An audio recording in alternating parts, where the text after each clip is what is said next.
সংস্কার প্রস্তাব নিয়ে জামাতে ইসলামীর সঙ্গে সংলাপে বসেছে জাতীয় ঐকমত্য কমিশন। শনিবার সকালে জাতীয় সংসদ ভবনের এলডি হলে এ বৈঠক শুরু হয়।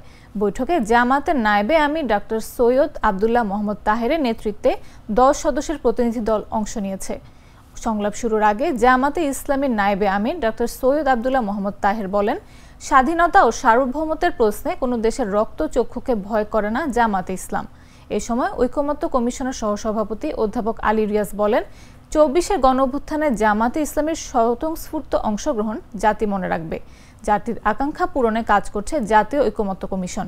একই সাথে সব দলের ঐক্যমতে একটি জাতীয় সনদ তৈরি করতে চায় জাতীয় ঐকমত্য কমিশন।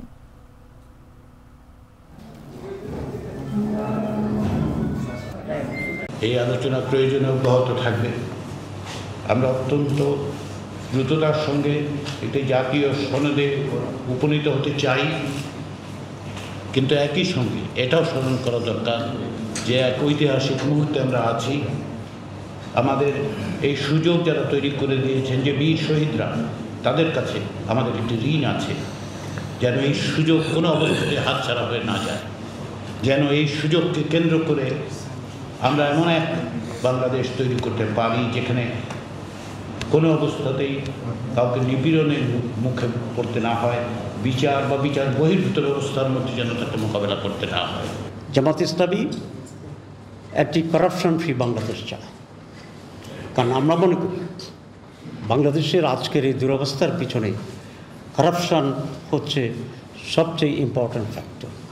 একজন মানুষ যদি করাপ্ট না হয়, করাপশন না করে, তো তাহলে তো সেখানে আর কোনো নৈরাজ্য হওয়ার সুযোগ নেই। ভোট ছাড়া নির্বাচিত হওয়ার বড় করাপশন, পরিশ্রম ছাড়া টাকা আয় করা বড় করাপশন, দুর্নীতির নামে ডেভেলপমেন্টের টাকা নিজে নিয়ে নেওয়া বড় করাপশন।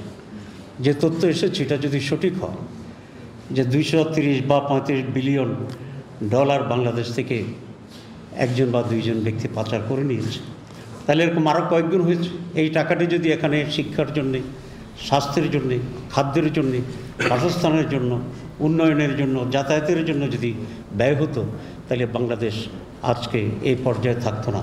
আমরা অটোমেটিক্যালি অনেক বেশি এগিয়ে যেতে পারতাম।